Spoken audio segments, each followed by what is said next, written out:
என் பணிவான வணக்கம். இந்த தென்னிந்திய நடிகர் சங்கத்தை புதிய பொலிவோடு புதிய கட்டடத்தில் பார்க்கணுன்னு கடுமையாக உழைத்தவர் திரு விஜயகாந்த் அவர்கள்.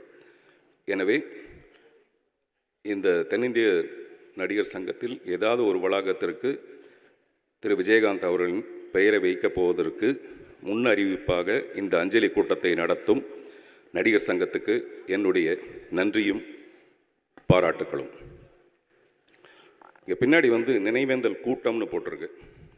கூட்டம் என்பது கூட்டப்படுவது, காசு கொடுத்தோ பிரியாணி கொடுத்தோ கூட்டப்படுவது. ஆனால் இந்த கூட்டம் அந்த மாதிரி கூடப்பட்ட ஒரு கூட்டம் இல்லை.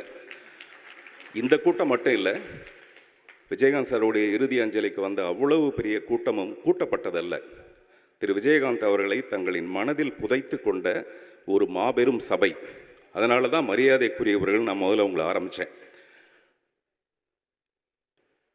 பிணமானவர்களை மட்டும்தான் நம்ம மண்ணில் புதைப்போம்.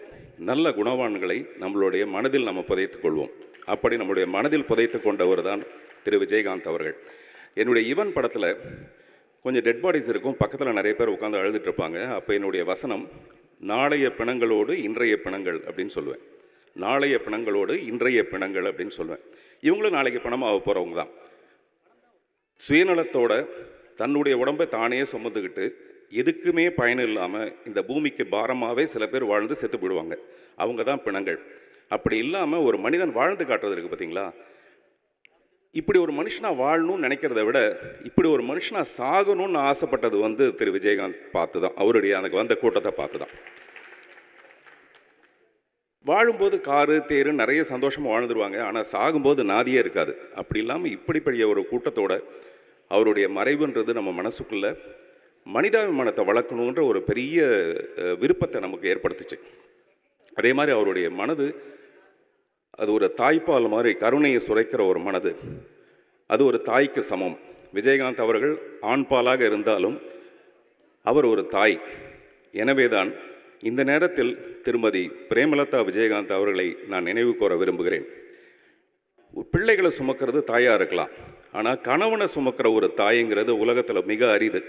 அப்படிப்பட்ட ஒரு தாயாகத்தான் திருமதி விஜயகாந்த் அவர்கள் இருந்தார்கள்.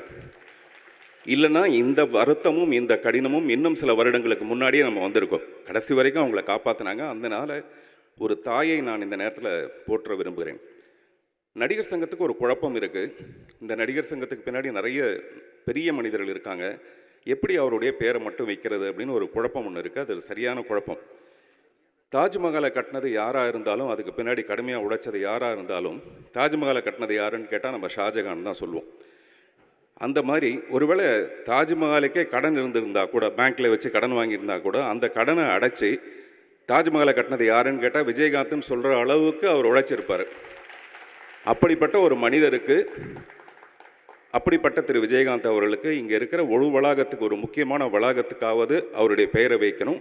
அந்த வளாகத்தில் நாம் சந்திப்போம் மறுபடியும். நன்றி, வணக்கம்.